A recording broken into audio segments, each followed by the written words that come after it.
নোয়াখালী লক্ষ্মীপুরে বন্যার অবনতি, পানি নামছে ফেনী ও কুমিল্লায়। ফারাক্কার গেট খুলে দেওয়ায় বন্যার ঝুঁকি বাড়ছে বিভিন্ন জেলায়।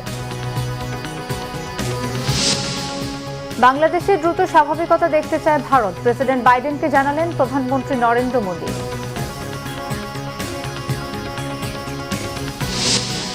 পনেরো বছর উন্নয়নের নামে বিদ্যুৎ জ্বালানি খাতে চলেছে হরিলুট। শেখ হাসিনার নেতৃত্বে 4 সদস্যের সিন্ডিকেট, কাজ দেওয়া হয়েছে দলীয় ব্যক্তিদের। দেখছিলেন সংবাদ শিরোনাম, এবারে বিস্তারিত। কোথাও কোথাও বন্যা পরিস্থিতির উন্নতি হলেও অবনতি হয়েছে কয়েক জায়গায়। পানি নামছে ধীরে। কুমিল্লায় গোমতী নদীর ভাঙা বাঁধ দিয়ে এখনো পানি প্রবেশ করছে। প্লাবিত হচ্ছে নতুন নতুন এলাকা। চরম দুর্ভোগে পানিবন্দী লাখ লাখ মানুষ। সরকারি বেসরকারি পর্যায়ে ত্রাণ বিতরণ করা হলেও প্রত্যন্ত ও দুর্গম এলাকায় ত্রাণ পাচ্ছেন না অনেকেই। প্রতিনিধিদের পাঠানো তথ্য, ছবিতে ডেস্ক রিপোর্ট। কুমিল্লায় গোমতী নদীর ভাঙা বাঁধ দিয়ে পানি ঢুকছে বুড়িচং, ব্রাহ্মণপাড়া সহ বিভিন্ন উপজেলায়। প্লাবিত হয়েছে নতুন নতুন গ্রাম। এখনো পানিবন্দী অসংখ্য মানুষ। পর্যাপ্ত নৌকা ও ট্রলার না থাকায় দুর্গত এলাকায় ত্রাণ পৌঁছানো যাচ্ছে না। লাঙ্গলকোট, লাকসাম, মনোহরগঞ্জ, চৌদ্দগ্রাম, বরুড়া সহ বেশ কয়েকটি উপজেলায় বন্যা পরিস্থিতির অপরিবর্তিত। জেলার 10 লাখের বেশি মানুষ এখনো পানিবন্দী। বৃষ্টিতে নোয়াখালীর বন্যা পরিস্থিতি আরও অবনতি হয়েছে। পানিবন্দী 8 উপজেলার 20 লাখ মানুষ। কোম্পানিগঞ্জের মোছাপুর রেগুলেটর গেট ভেঙে তলিয়ে গেছে নতুন নতুন এলাকা। জেলা জুড়ে দেখা দিয়েছে শুকনো খাবার ও বিশুদ্ধ পানির সংকট। লক্ষ্মীপুরের রায়পুর, রামগঞ্জ, রামগতি ও কমলনগর উপজেলার বেশিরভাগ গ্রামীণ সড়ক এখনো পানির নিচে। জেলার প্রায় 30,000 মানুষ এখনো আশ্রয় কেন্দ্রে। দুর্গত এলাকায় ত্রাণ সামগ্রী যাচ্ছে প্রয়োজনের তুলনায় কম। খাদ্য সংকট ও বিশুদ্ধ পানির অভাবে মানবেতর দিন কাটছে দুর্গতদের। মৌলভীবাজারে বন্যা পরিস্থিতির উন্নতি হয়েছে। উঁচু এলাকা থেকে নামছে পানি, ভেসে উঠছে ক্ষত। বাড়িঘর মেরামত করে ঘুরে দাঁড়ানোর চেষ্টায় ক্ষতিগ্রস্তরা। চট্টগ্রামেও পরিস্থিতির উন্নতি হয়েছে। মিরেরসরাই, ফটিকছড়ি, হাটহাজারী, রাউজানের বেশিরভাগ এলাকা থেকে পানি নেমে গেছে। বাড়িঘরে ফিরতে শুরু করেছে আশ্রয় নেয়া মানুষগুলো। শর্মিলা কেয়া, বাংলাভিশন নিউজ ডেস্ক। নোয়াখালীর বন্যা পরিস্থিতির আরও অবনতি হচ্ছে। প্রত্যন্ত এলাকায় ত্রাণ তৎপরতাও খুবই কম। দর্শক, সেখানকার সবশেষ খবর জানিয়েছেন আমাদের সহকর্মী শুভ মাহফুজ। এই মুহূর্তে দাঁড়িয়ে আছি নোয়াখালী সদর উপজেলার 2 নং দাঁতপুর ইউনিয়নের কৃপালপুর গ্রামে।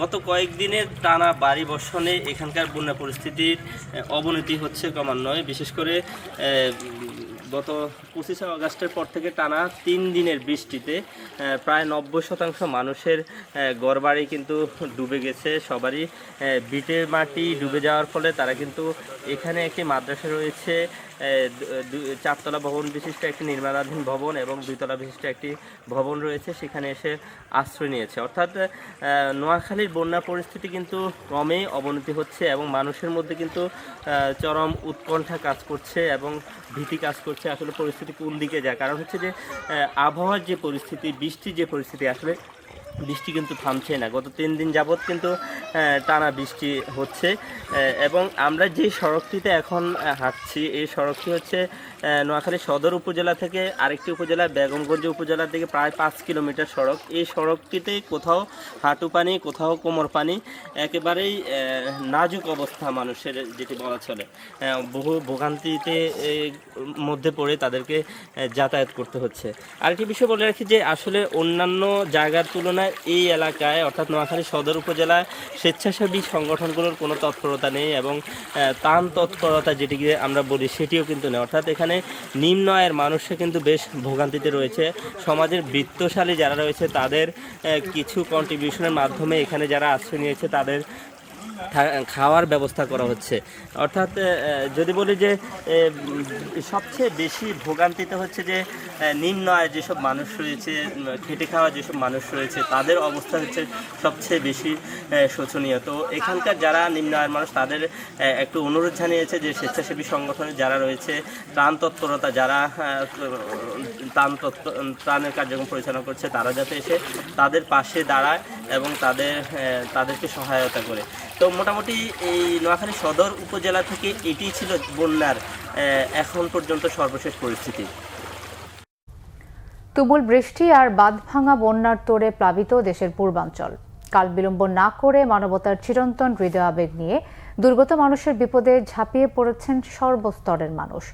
অতীতের মতো একতাবদ্ধ হয়ে যার যার সাধ্যমতো প্রাকৃতিক দুর্যোগ মোকাবেলায় নেমেছেন সবাই। তবে বন্যা কবলিত দুর্গম এলাকায় ত্রাণ পৌঁছানোটাই এখন সবচেয়ে বড় চ্যালেঞ্জ।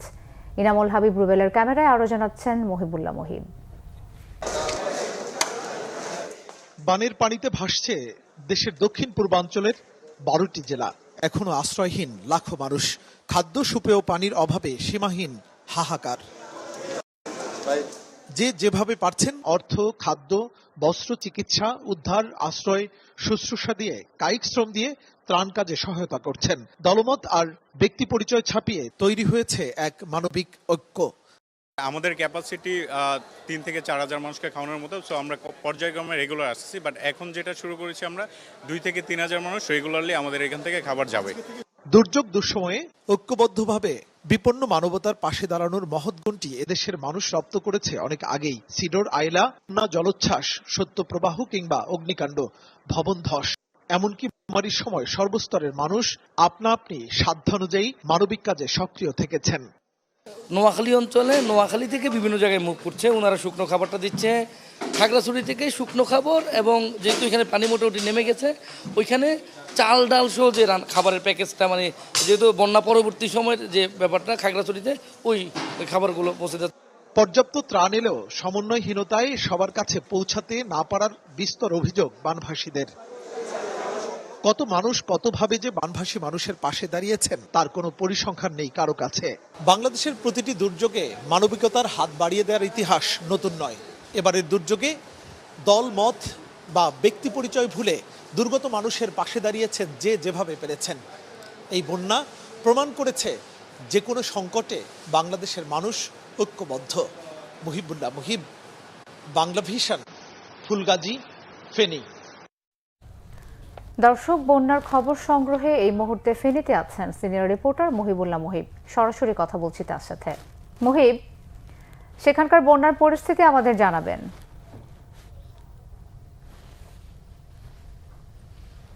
মিথিলা, এই মুহূর্তে আমি রয়েছি Feni teachers training college road, যেটি ফেনী সদর থেকে ফুলগাজীকে যেই সড়কটি সংযুক্ত করেছে সেই সড়কটিতে রয়েছি।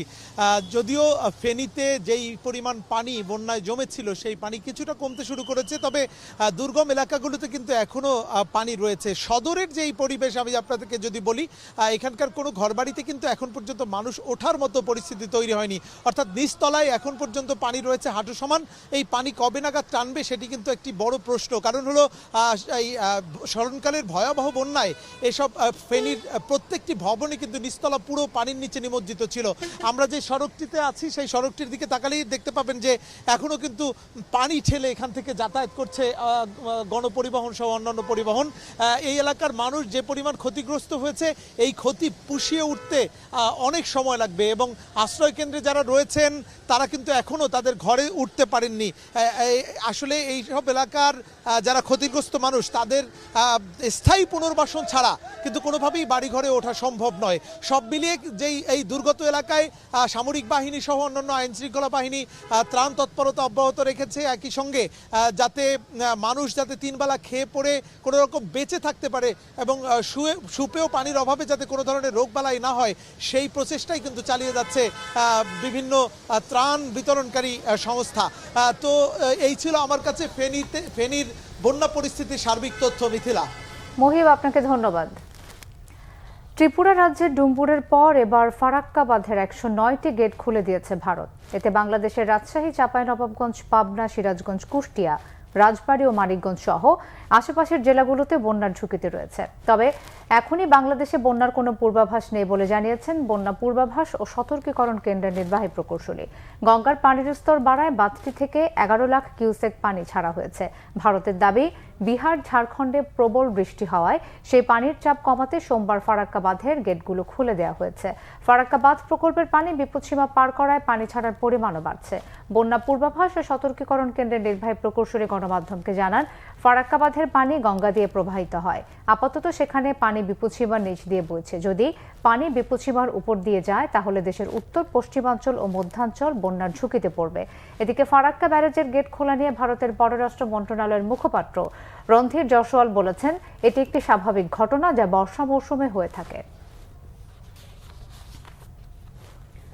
গণতন্ত্র প্রতিষ্ঠা করতে সরকারকে যৌক্তিক সময় দিতে চায় বিএনপি, জানিয়েছেন দলটির স্থায়ী কমিটির সদস্য অবসরপ্রাপ্ত মেজর হাফিজউদ্দিন আহমেদ। একটি রোডম্যাপ ঘোষণারও আহ্বান জানান তিনি। এক স্মরণ সভায় তিনি এসব কথা বলেন। হাফিজউদ্দিন আহমেদ বলেন, বিএনপির পক্ষ থেকে প্রধান উপদেষ্টাকে সহযোগিতা অব্যাহত থাকবে। 20 দিনের সরকারকে কেন দাবি দাওয়া দিয়ে অতিষ্ঠ করে তোলা হচ্ছে সে প্রশ্নও রাখেন তিনি। জানান, দেশরক্ষা খাতে ব্যবসায়ীদের লুটপাট দেখতে চান না। অভিযোগ করেন, জনগণের সেনাবাহিনীকে অচল করে দিয়ে গেছেন শেখ হাসিনা। ভোটের মাধ্যমে জনগণ দায়িত্ব দিলে পুরো জাতিকে সৈনিক করে গড়ে তুলবে বিএনপি। আওয়ামী লীগ দুর্নীতির প্রতিশব্দ, দুর্নীতি করে জনগণের ভাগ্য নিয়ে ছিনিমিনি খেলায় এই দলের উপর গজব এসেছে বলেও মন্তব্য বিএনপির এই নেতার। বিপ্লব যেন পথ হারিয়ে না ফেলে সেদিকে সতর্ক থাকার পরামর্শ দিয়ে নির্বাচন কমিশনকে 24 ঘন্টার মধ্যে ভেঙে দেওয়ার আহ্বানও জানান হাফিজউদ্দিন আহমেদ। দেশে যে এত দ্রুত এই স্বৈরাচারী হাসিনা সরকার বিদায় নেবেন অনেকেই কল্পনা করতে পারেননি, এবং আমরা বিএনপি এই সরকারকে হটানোর জন্য 16 বছর ধরে আন্দোলন করে যাচ্ছে। অনেক বিএনপি নেতা কর্মীর বুকের রক্তে রাজপথ লাল হয়েছে, বহু মানুষ গুম হয়েছে। এদের অত্যাচারে বিএনপির উপরে যে অত্যাচার করেছে আওয়ামী লীগ সরকার, এশিয়া মহাদেশে কোনো দলের উপরে এই ধরনের নির্মম অত্যাচার আমরা কখনো লক্ষ্য করিনি। বাংলাদেশে দ্রুত স্বাভাবিক অবস্থা ফিরে আসার প্রয়োজনীয়তার উপর গুরুত্ব আরোপ করেছেন ভারতের প্রধানমন্ত্রী নরেন্দ্র মোদী। যুক্তরাষ্ট্রের প্রেসিডেন্ট জো বাইডেনের সঙ্গে ফোন আলাপে তিনি বাংলাদেশ প্রসঙ্গে আলোচনা করেন। সোমবার রাতে সামাজিক যোগাযোগ মাধ্যম এক্সে বিষয়টি নিশ্চিত করেন নরেন্দ্র মোদী। ভারতের প্রধানমন্ত্রী লিখেছেন, মার্কিন প্রেসিডেন্ট জো বাইডেনের সঙ্গে তার ফোন আলাপ হয়েছে। ফোনে ইউক্রেন পরিস্থিতি সহ আঞ্চলিক ও বৈশ্বিক নানান বিষয়ে দুই দেশের সরকার প্রধানের মতবিনিময় হয়। ওই সময় বাংলাদেশের পরিস্থিতি নিয়ে আলোচনা করেন এবং দ্রুত স্বাভাবিক অবস্থা ফিরিয়ে আনার প্রয়োজনীয়তার উপরও জোর দেন। এছাড়া বাংলাদেশের সংখ্যালঘু, বিশেষ করে হিন্দুদের নিরাপত্তা নিশ্চিত করার বিষয়ে আলোচনা করেছেন মোদি ও বাইডেন। গেল 15 বছর উন্নয়নের নামে বিদ্যুৎ জ্বালানি খাতে চলেছে হরিলুট। সাবেক প্রধানমন্ত্রী শেখ হাসিনার নেতৃত্বেই এ খাতে তৈরি হয়েছিল 4 সদস্যের মন্ত্রী আমলা সিন্ডিকেট। দরপত্র ছাড়াই কাজ দেওয়া হয়েছে পছন্দের প্রতিষ্ঠান ও দলীয় নেতাকর্মীদের। পাশাপাশি হরিলুটের বিচার বন্ধে করা হয়েছে বিদ্যুৎ জ্বালানি দায় মুক্তির বিশেষ আইনও। বিদ্যুৎ জ্বালানি খাতে গেল সরকারের অনিয়ম দুর্নীতির খতিয়ান জানাচ্ছেন রিশান নাসরুল্লাহ। আওয়ামী লীগ সরকারের যাত্রা শুরু 2009 সালে। তখন দেশে প্রতি ইউনিট বিদ্যুতের দাম ছিল 3 টাকা 73 পয়সা, যা 142% বেড়ে এখন 8 টাকা 95 পয়সা। আর বাসায় ব্যবহার করা গ্যাসের 2 চুলার মাসিক বিল 450 টাকা থেকে দ্বিগুণেরও বেশি বেড়ে এখন 1080 টাকা। বিদ্যুৎ জ্বালানি খাত উন্নয়নে 2010 সালে দায় মুক্তির বিশেষ আইন করে সরকার, যে আইনে টেন্ডার বা দরপত্র ছাড়াই প্রকল্প বাস্তবায়ন শুরু করে বিদ্যুৎ জ্বালানি মন্ত্রণালয়। সাবেক প্রধানমন্ত্রী শেখ হাসিনার নেতৃত্বে তার উপদেষ্টা তৌফিক ইলাহি চৌধুরী, প্রতিমন্ত্রী নসরুল হামিদ, সাবেক 2 সচিব আবুল কালাম আজাদ ও আহমেদ কায়কাউসের সমন্বয়ে তৈরি হয় মন্ত্রী আমলা সিন্ডিকেট। উন্নয়নের নামে বিদ্যুৎ জ্বালানির মালিকানা তুলে দেওয়া হয় মাফিয়াদের হাতে। ঠিকাদার বলেন, বিনিয়োগকারী বলেন, সব নিয়োগ করা হলো এবং তারা বাছাই করা লোক এসে গেল, এবং সেখানে অধিকাংশ ক্ষেত্রেই রাজনীতিবিদরা জড়িত ছিল এবং আমলারা সেখানে হাতিয়ার হিসেবে কাজ করেছে। এবং সেক্ষেত্রে সবচেয়ে বড় কাজ করেছে তৌফিক ইলাহি চৌধুরী। তারই হাত ধরে চলে আসছে ডক্টর কায়কাউস, তারই হাত ধরে চলে আসছে একে আজাদ। সে এমনই আশীর্বাদ পুষ্ট দক্ষতা ব্যক্তি যে তাকে পরবর্তী পর্যায়ে রাজনীতিতেও টেনে আনা হয়েছে এবং তিনি এমপি হয়ে গেছেন। এবং কায়কাউসকে মুখ্য সচিব করে সারা রাষ্ট্রেরই নির্বাহী দায়িত্বে আনা হয়েছে। পরবর্তী পুরস্কার স্বরূপ বিদেশে সংস্থায় তার চাকরিও হয়েছে। বাংলাদেশে যে বিপুল পরিমাণ দুর্নীতি এবং সম্পদ লুণ্ঠন এবং পাচার হয়েছে, তার একটা বড় উৎসই ছিল এই জ্বালানি ও বিদ্যুৎ খাত। এটা আমি বহু আগের থেকেই বলি যে জ্বালানি মন্ত্রণালয়টা ছিল আসলে একটা কর্পোরেট হাউস, দেশি এবং বিদেশি কর্পোরেট হাউসগুলোর একটা জনসংযোগ বিভাগ। তাদের কাজ ছিল তাদেরকে কিভাবে করা যাবে, তাদেরকে পরামর্শ দেওয়া এবং তাদের কাগজপত্র রেডি করে দেওয়া, এগুলো করা। এবং সেই মন্ত্রণালয়ের দায়িত্ব তো প্রধানমন্ত্রীর হাতেই ছিল। কাজে এই বিদ্যুৎ খাতে, জ্বালানি ও বিদ্যুৎ খাতে যত অনিয়ম, দুর্নীতি, মিথ্যাচার, জনগণের উপরে চাপ, এই সমস্ত কিছুর জন্য দায়িত্ব তো প্রধানমন্ত্রীকেই নিতে হবে, কারণ উনিই ছিলেন মন্ত্রী এখানে। নসরুল হামিদ বিপু তার প্রতিমন্ত্রী হিসেবে নসরুল হামিদ বিপু এই পুরো অপরাধের একজন অন্যতম প্রধান ব্যক্তি। আওয়ামী লীগ সরকারের 15 বছরে দরপত্র ছাড়াই বেসরকারি খাতে 100-এর বেশি বিদ্যুৎ কেনার অনুমতি দেওয়া হয়। একটি বিদ্যুৎ প্রকল্প হাতে নেওয়া থেকে শুরু করে অনুমোদন পর্যন্ত কমপক্ষে 20টি ধাপে টাকা দিতে হতো মন্ত্রী আমলা সিন্ডিকেটকে। উন্নয়নের দোহাই দিয়ে অদক্ষ কুইক রেন্টাল বিদ্যুৎ কেন্দ্র স্থাপন করে ক্যাপাসিটি চার্জের নামে ব্যয় করা হয়েছে 3 লাখ কোটি টাকা। এর মধ্যে Summit Group, S Alam, Orion, United Group ও এগ্রিকো সহ 10টি প্রতিষ্ঠানকে দেওয়া হয়েছে 60,000 কোটি টাকারও বেশি। কর পরিশোধের নামে বড় অঙ্কের আর্থিক লেনদেন করা হয়েছে ভারতীয় প্রতিষ্ঠান আদানির সাথেও। নবায়নযোগ্য জ্বালানি খাতের প্রকল্প নিয়েও রয়েছে 9-6। যে রেন্টাল, কুইক রেন্টাল, এটা হচ্ছে তার একটা বড় জায়গা, যে বিভিন্ন জনকে ব্যবসা দেওয়া এবং কমিশনের ভিত্তিতে। তারপরে একটা ভয়ঙ্কর জায়গায় চলে গেল কয়লা ভিত্তিক বিদ্যুৎ কেন্দ্র, যেগুলিকে তারা সাফল্য হিসেবে দেখালো, মেগা প্রকল্প। এটার মধ্যে কয়েকটা তাদের লক্ষ্য ছিল। একটা হইল যে কিছু দেশের সরকারকে খুশি করা, যেমন ভারতকে খুশি করা রামপাল দিয়ে, তারপরে চায়নাকে খুশি করা তার কয়েকটা প্রকল্প দিয়ে, রাশিয়াকে খুশি করা নিউক্লিয়ার পাওয়ার প্ল্যান্ট দিয়ে, জাপানকে খুশি করা জাপানের, এবং পাশাপাশি দেশের কিছু ব্যবসায়িক গোষ্ঠী আছে যারা আবার এগুলোর লোকাল পার্টনার। আর সরকারের মধ্যে যারা আছে তাদের হলো বড় আকারের কমিশন। বলা হইলো যে পৃথিবীর মধ্যে সর্বশ্রেষ্ঠ প্রযুক্তি দিয়ে রামপাল করা হবে, এবং আমরা দেখছি কয় মাস পরে পরে এটা নষ্ট হয়। মানে সব 2 নম্বর, 3 নম্বর, 4 নম্বর, মানে মিথ্যাচার এবং অনিয়মে ভরা সমস্ত প্রকল্প। গত 10 বছরে প্রায় 1 লক্ষ কোটি টাকা তারা ক্যাপাসিটি চার্জ হিসেবে সরকার দিয়েছে। কয়টা কোম্পানি? 11টা কোম্পানিকে। সেই 11টা কোম্পানির মধ্যে সামিট ছিল, ইউনাইটেড ছিল, তারপরে বিদেশি কিছু কোম্পানি ছিল। তো এই সমস্ত কোম্পানিগুলোর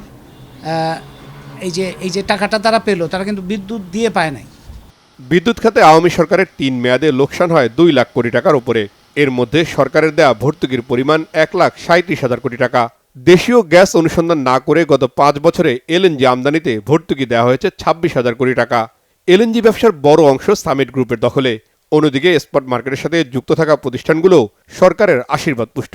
গ্যাস নাই এটা বলে তারপর এলএনজি আমদানির কথা বলা হলো, যেটা 1 টাকায় আমাদের গ্যাস হতে পারে সেটা 50 টাকাতে আমদানি করা হচ্ছে, 50 গুণ বেশি দামে খরচে, এবং তার ফলে বৈদেশিক মুদ্রার রিজার্ভের উপর চাপ পড়ল। রেন্টাল, কুইক রেন্টাল যে পরিমাণ বিদ্যুৎ উৎপাদনের জন্য প্রতিষ্ঠা করা হলো, সেই পরিমাণ বিদ্যুৎ দরকার নাই, সুতরাং বসিয়ে রেখে তাদের ক্যাপাসিটি চার্জ দেওয়া হলো। কয়েক মাসে আমরা মাত্র কয়েকটা কোম্পানিকে লক্ষ কোটি টাকা ক্যাপাসিটি চার্জ দেওয়া হলো।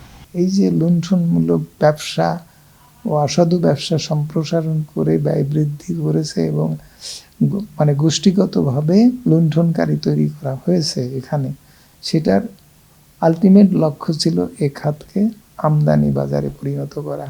বাইরের স্পট মার্কেটের দাম সবচেয়ে বেশি, তখন গ্যাস আমদানি করতে গেছে এলএনজি, সেই আমদানি করে দেখা গেল যে ভোক্তা পর্যায়ে পৌঁছতে 85 টাকা তো পড়ে। প্রতিযোগিতার ভিত্তি দিয়ে সিলেকশন করিনি, তার মেয়াদ বাড়াইছেও সে এক অভিনব কায়দায়, সে ছাড়া আর কারোর কোনো আবেদন নেই। গত 10 বছরে বাংলাদেশে অনুসন্ধান ও উন্নয়ন কূপ মিলিয়ে 17টি কূপ খনন করেছে গ্যাসপ্রম। রাশিয়ার কোম্পানির প্রতিটি কূপ খননে গড়ে 152 কোটি টাকা করে নিয়েছে পেট্রোবাংলার কাছ থেকে, যেখানে দেশীয় প্রতিষ্ঠান বাপেক্সের কূপ খননের সর্বোচ্চ ব্যয় 80 কোটি টাকা। রিশান নাসরুল্লাহ, বাংলাভিশন, ঢাকা। দেশের কোনো রাজনৈতিক দলকে নিষিদ্ধ করার ইচ্ছা অন্তর্বর্তীকালীন সরকারের নেই বলে হাইকোর্টকে জানিয়েছেন অ্যাটর্নি জেনারেল মোহাম্মদ আসাদুজ্জামান। রাজনৈতিক দল হিসেবে আওয়ামী লীগ নিষিদ্ধের শুনানিতে অংশ নেওয়ার পর নিজ কার্যালয়ে সাংবাদিকদের তিনি কথা জানান। তিনি বলেন, মানুষের মৌলিক অধিকার, মানবাধিকার ও রাজনৈতিক অধিকার মিছিল মিটিংয়ে হস্তক্ষেপেও সরকারের ইচ্ছে নেই। তিনি আরও বলেন, নিষিদ্ধ চেয়ে করা রিটে আওয়ামী লীগকে বিবাদী করা হয়নি। এই মামলার পরবর্তী শুনানির জন্য 1 সেপ্টেম্বর দিন ধার্য করেছে আদালত। সংবাদ শেষ করব ক্রাউন সিমেন্ট শিরোনামগুলো আরও একবার জানিয়ে। নোয়াখালী লক্ষ্মীপুরে বন্যার অবনতি, পানি নামছে ফেনী ও কুমিল্লায়, ফারাক্কার গেট খুলে দেয়, বন্যার ঝুঁকি বাড়ছে বিভিন্ন জেলায়। বাংলাদেশে দ্রুত স্বাভাবিকতা দেখতে চায় ভারত, প্রেসিডেন্ট বাইডেনকে জানালেন প্রধানমন্ত্রী নরেন্দ্র মোদী।